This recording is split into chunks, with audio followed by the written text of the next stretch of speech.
Alors on me demande souvent quel est le plat le plus répandu sur Terre. Généralement je pense à quelque chose avec du riz ou du pain ou des pâtes, bref quelque chose qu'on trouve partout.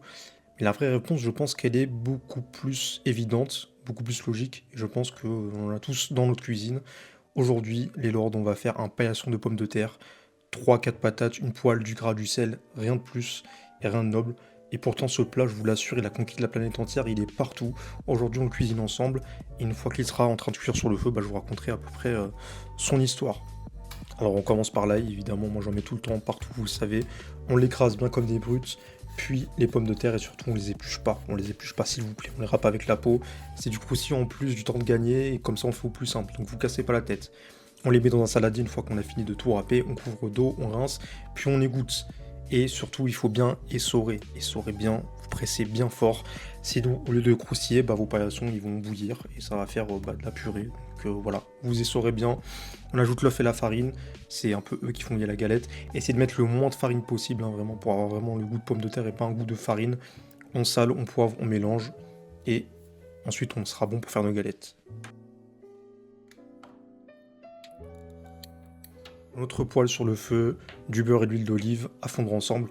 Pas trop fort le feu, sinon le beurre risque de brûler. Donc on met du beurre pour le goût, l'huile pour que, en fait, le mélange ne brûle pas, mais bon, quand même le feu pas trop fort. On fait d'abord blondir l'ail dedans pour un peu parfumer le gras, mais attention, on ne brûle pas l'ail non plus.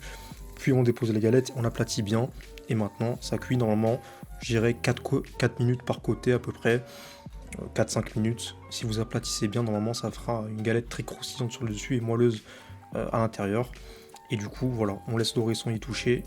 Bon, vous vous en doutez bien, ce paillasson, il a ni inventeur ni date. En fait, il est un peu né du besoin de faire des plats bon marché et bon copieux vite. Et en fait, partout où la pomme de terre a poussé, les hommes ils ont inventé la même galette sans le savoir, chacun de leur côté, sans se connaître. En Suisse, on a évidemment le célébrissime rosti. Dans la cuisine juive, on a les latkes qu'on retrouve dans beaucoup de films américains, ou en tout cas on en parle. En Biélorussie, par exemple, on a les draniki, là-bas c'est carrément plat national. En Allemagne, on a le Kartoffelpuffer, le Kartoffelpfannkuchen, le Reibekuchen.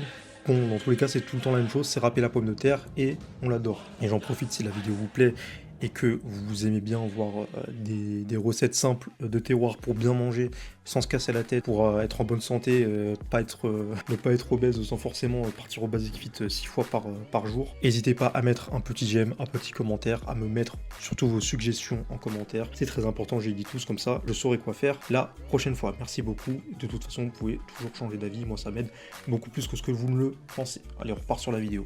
Donc là, elles sont assez dorées, donc là on peut les retourner. Je vous ferai bien écouter le croustillant, mais malheureusement j'ai pas trop envie d'approcher mon micro de l'huile bouillante. Et quand la deuxième face est cuite, la touche que j'ai envie de dire qui change tout, une petite tranche de minster voilà, sur chaque galette. On couvre encore une minute, juste le temps que le fromage fonde, qu'il nappe un peu la galette.